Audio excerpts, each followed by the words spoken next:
very beautiful day to each and every one of you watching us and listening to us from all around the country. Welcome to yet another beautiful and amazing segment of Life and Style. I get to bring you matters concerning entertainment, fashion, arts, music, and even these big topics that are affecting our society. Join me, Sharon Gige, as we have an amazing conversation with our amazing guest. Hi. Hi. How are you? I'm fine, thank you. And you? I'm good. Thank you. Karibu sana for, allowing us to come pick your brain kidogo kidogo. Thank you so much for allowing us to do that. Karibu. So, briefly introduce yourself, who you are, a bit of your background. Yeah. Okay, I'm Joy Kulet. I'm a counseling psychologist. I work with Nailepo Counseling Services. We are located here in Nakuru. Okay. And I'm a mother. And I love God. Yeah. Very important. Yes. Very, very important. Yeah. So what made you become a psychologist? There are so many careers out here. What made you? Is it a calling, or you just decided you want to become a psychologist? Okay, I think pole pole mtu akiendelea kujijua, I think it's a calling. The first time I could find myself helping people, listening to other people's issues, and I was feeling some excitement when I'm helping them. And pole pole, I had another NGO I was working with. We were dealing with community, and I was working with community.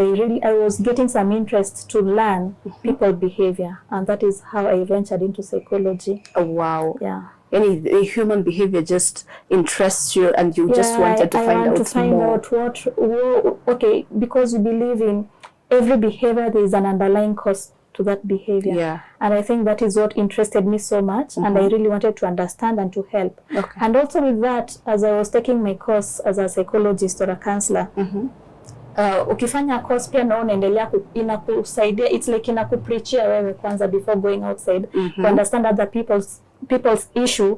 Kwanza wewe mwenyewe umeshajielewa na umejijua. Oh, wow. Yeah. Okay. So our topic today, yes, relationships. We are dealing with relationships for today, and specifically narcissistic relationships. First of all, for people at home, help us to understand, first of all, who is a narcissist? Okay. Nikitumia ile lugha rahisi mpaka yule mwenye maybe hajaweza kufika kwa shule.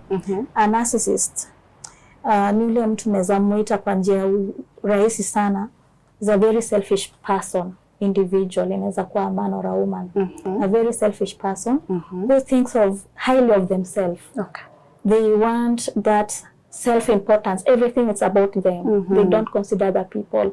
That means even the feeling, what you feel, it's very difficult for them to understand what you're going through, because they're not able to empathize with people. Okay. Yes. So they don't have empathy. They don't have empathy with people. Well, is it in general selfish people? Ama there's a category you can say this is a selfish person and this is a narcissistic person. Okay, I've used that term selfish as a simplest way. Okay. Otherwise, when you talk of a narcissist personality, it's until we have several issues tumeziangalia, and how long has this person been behaving this way? Is it a one-day thing, or is it something yenye imekuwa more than 4 months, 1 year, 3 years?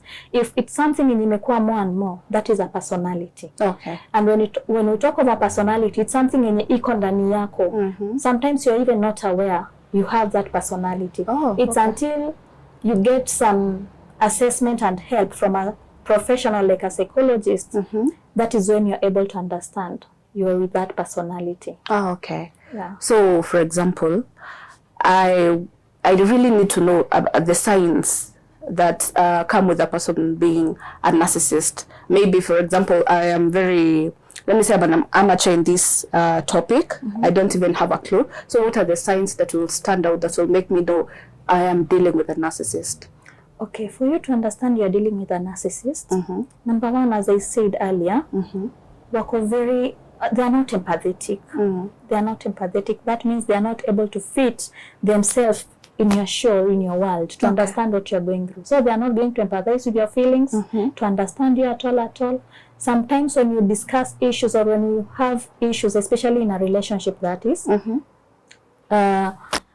they manipulate easily. They can even make you feel like you're the one who is guilty of whatever thing happened between the two of you.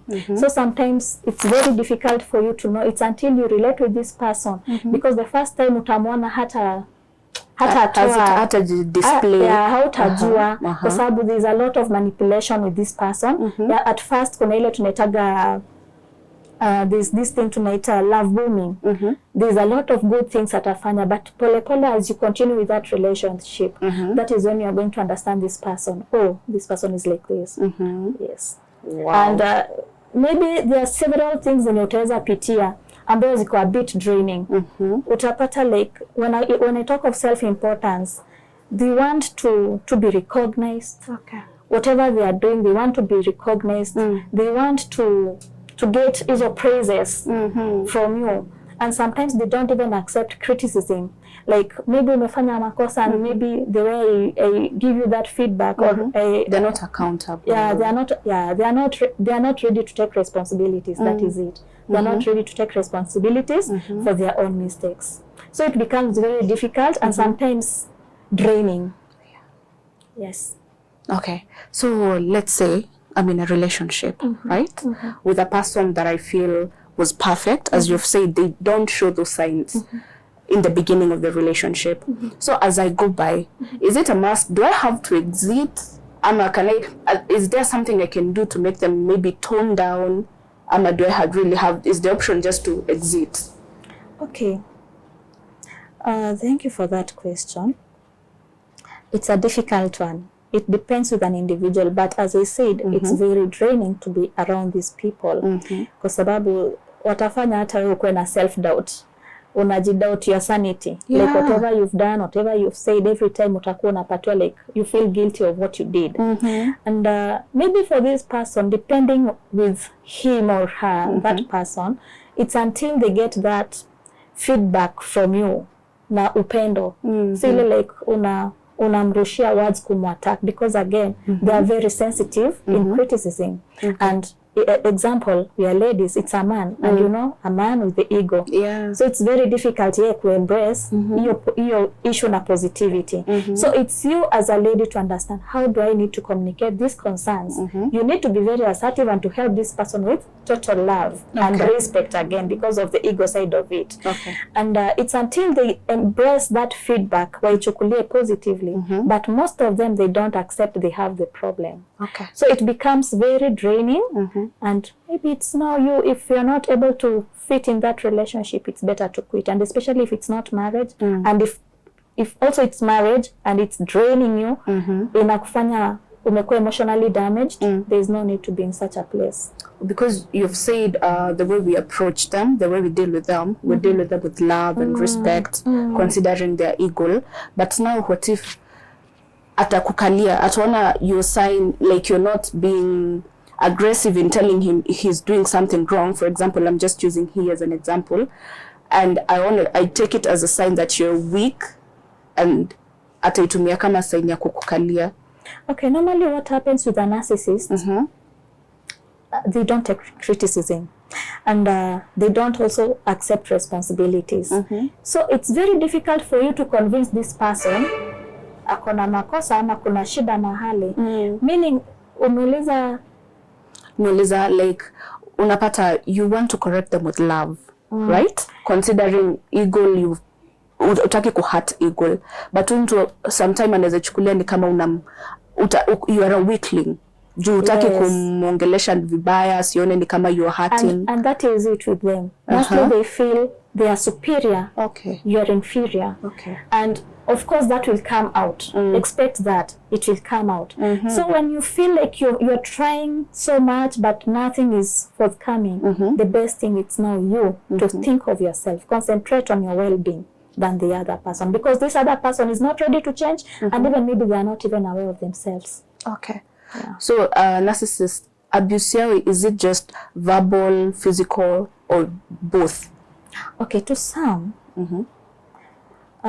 mostly it is verbal and emotional, but for the physical part of it, you can find that, but that doesn't mean when you wanapata physical beatings, that man is a narcissist. Maybe it is just anger issues, and hajui how to manage their anger. So you can find the physical part of it. And when you talk over the physical part of it, maybe isolation, they don't want to communicate, they want to do things to hurt you, sometimes maybe to threaten you. You can find them punching walls, punching whatever thing they have around them to scare you what they are able or capable of doing. Wow, that's threatening. Yes. That's very threatening. Yeah. Because I just can't imagine myself, I'm in a house with somebody's son, and then they are busy throwing glasses and punching walls. That could be me the next time. That could be my head. And that is the meaning of these actions, to scare you what they are capable of doing. Wow. Okay, but it means they can also do They it. can. Oh, wow. They can, especially wow. if they don't know how to manage their anger. So, does it mean that an extremely angry person is a narcissist? Not really. It doesn't mean so. I think all of us, we have our level of being angry, and the way we behave or the way we manage our issues will determine. So it doesn't mean because you're angry and maybe the way you're behaving, you're a narcissist. Then if that is the case, I think all of us, we are narcissists. I don't think we are narcissists. We all have levels of narcissism. There are several things we can find from a narcissist, but not just your part, your anger. Yes. Okay. So I think we can do a short commercial break. Tukunywe maji kidogo kidogo, we refresh and then we come back. It's okay, thank you. Okay, so ladies and gentlemen, thank you for being with us till this juncture.